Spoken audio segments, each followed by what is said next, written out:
In the run-up to the release of Mandalorian and Grogu on the 22nd, I am reviewing all of the Star Wars movies and live-action shows.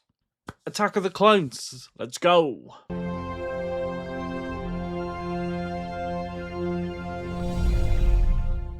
I have to admit that without the clones, it would not have been a victory. Victory? Victory, you say? Master Obi-Wan, not victory. The shroud of the dark side has fallen. Begun. The Clone War has. Released in 2002, Star Wars Episode 2, Attack of the Clones. Directed by George Lucas and co-wrote with Jonathan Hales. It's the second movie in the prequel trilogy, a follow-up from 1999's The Phantom Menace. Film stars Ewan McGregor, Natalie Portman, Hayden Christensen, Ian McDiarmid, Samuel Jackson, Christopher Lee, Anthony Daniels, Kenny Baker, and Frank Oz as Yoda. The story is set 10 years after The Phantom Menace, as thousands of planetary systems slowly succeed from the Galactic Republic and join the newly formed Confederacy of Independent Systems. Led by former Master Count Dooku, with the galaxy on the brink of civil war, Obi-Wan Kenobi investigates a mysterious assassination attempt on Senator Padmé Amidala.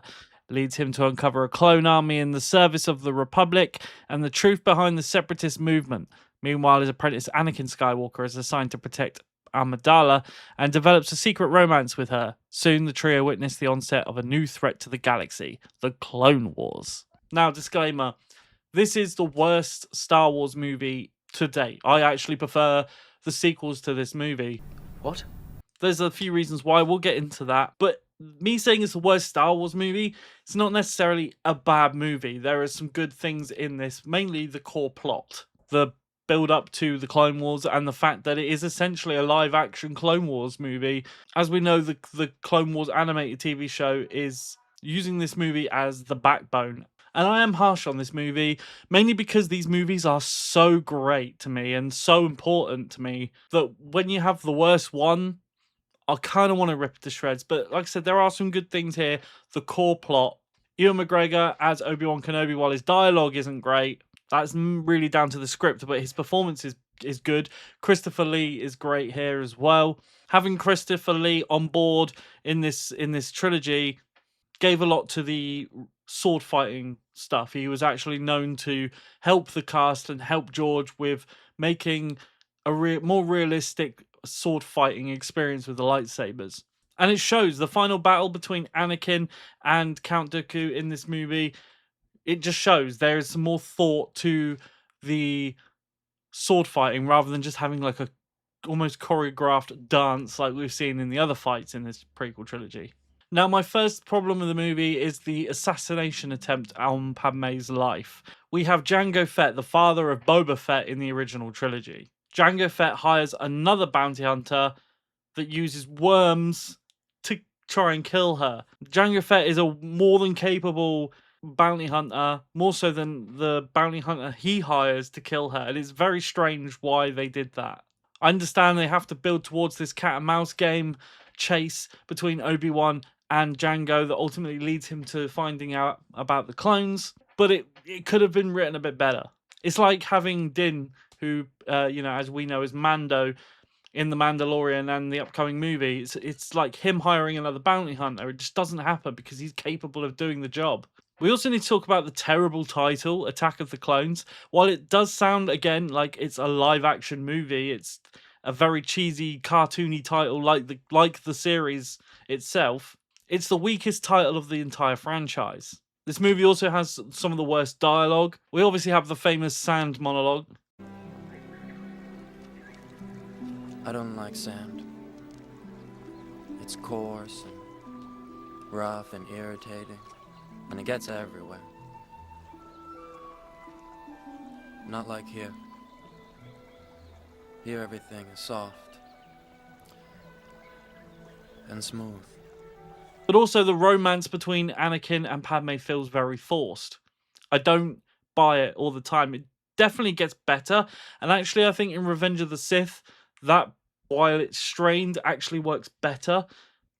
But as they're coming together in this one, it just feels very heavy-handed.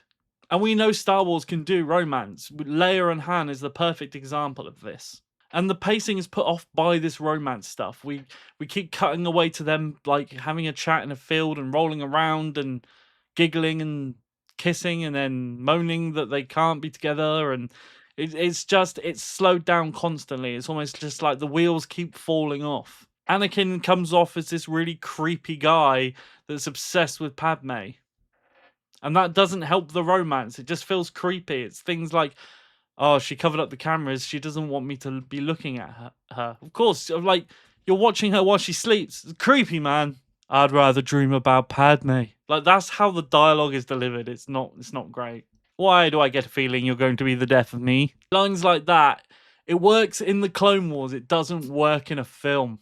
We also have the scene with a CGI pear where Anakin uses the Force to make the pear float over to her fork. And the way it just bops on the fork, it doesn't look good. It's cringe. But back to some positives. I really like when we go back to Tatooine and Anakin goes to try and find his mother, who has been captured by Sand People. Now, her performance is questionable, but that turn from the moment when the music kicks in and it's this real build up of like a crescendo almost, and he's lifting his head, he's pissed. This is the first moment you get Vader, and they do some really clever stuff with shadow work in this movie. The first time we get it is the shadow on the hut of the homestead, where it looks like Darth Vader and his shadow on there, but also now it kind of works as Kylo Ren and Rey as well. So it's almost like they've created a new thing that works with that, and I quite like that. It's clever. But we get it again with Anakin when he's on the speeder. We get the Duel of Fates for a brief moment, and him in front of the sunset. It casts a shadow that basically his outline looks like Darth Vader on the speeder. He then goes and the dark side takes over a little bit, and he slaughters all the Sand People. It's a great moment. He's there, he's carrying his mum back. He's pissed. That to me was a great moment of foretelling the rise of Darth Vader. Also, what can't be ignored is the sound design. The seismic charges. I remember in the cinema never experiencing anything like it. The silence and then that sound as it cascades through the room and completely shakes the cinema room that I was in. Still get that thing now. You turn this up, you got to watch this movie loud because it just is incredible with its sound design. And that's down to Skywalker sound. They pretty much do all of the big blockbuster sound design for movies now. If you wait and see, most movies, even recently, the Michael Jackson biopic, had help from Skywalker sound and Lucasfilm. We have themes for all the different characters, as you come to expect for Star Wars. And actually, the romance themes with Padme and Anakin are actually beautiful. Again, I've said this about Phantom Menace. The score is almost the best thing about the movie. I love the music in this prequel trilogy. Then it dips in quality a bit. We get the conveyor belt scene that feels like a video game. Way too much CGI going on. An over-reliance. Some weird shots. They kind of zoom in to Padme and her face when she's trying to scramble out of this giant pot thing. And it's just some really quirky, weird, offbeat shots that I don't like. C-3PO is just really annoying in this movie. Out of all of the movies he's in, which is in, all of the mainline movies, he's got a cameo in Rogue One. He has the most annoying dialogue in this movie. Then we get to the arena battle, which is pretty much what the movie is for me. Like, this sequence, this turn of events in the end of the film, the finale, is probably my favourite, next to the Sand People slaughter. This is when we get all of the Jedi come in and save Obi-Wan, Anakin, and Padme. And just seeing that many lightsabers on screen is something I wanted to see as a kid when I'd read all the expanded universe stuff about all of the old Jedi and the old Republic. Just seeing them all in this massive arena fighting together. It's just something that just seems so cool as a kid, and I loved it. And again, this movie is great. If you're getting your kids into Star Wars for the first time, I'm sure they're going to love this, as well as the first one with Jar Jar. There's a lot here for kids. George Lucas made this for kids. Then you have Count Dooku, Obi-Wan and Anakin fighting. That's a great sequence. There's the moment where the lights go down because Anakin cuts the power, and you've just got the red and blue lightsaber, and they do like a callback visually and audibly to Anakin, to Darth Vader and Luke Skywalker fighting in Empire. Then we get Yoda with a saber. I'm still not sure about how I feel with that. Like, it's cool in a video game, it's cool in a cartoon or whatever, but I don't know, there's something really off-putting about seeing him with a lightsaber. I also really don't like the way they shoot him drawing the lightsaber, like this big reveal, and the camera pans around him, and he's CGI, and everything is CGI, and it just looks a bit video game cartoony for a movie for me. It kind of takes me out of the moment. You know what I do like, though? The wedding shot at the end of the movie, because it reminds me of my own wedding.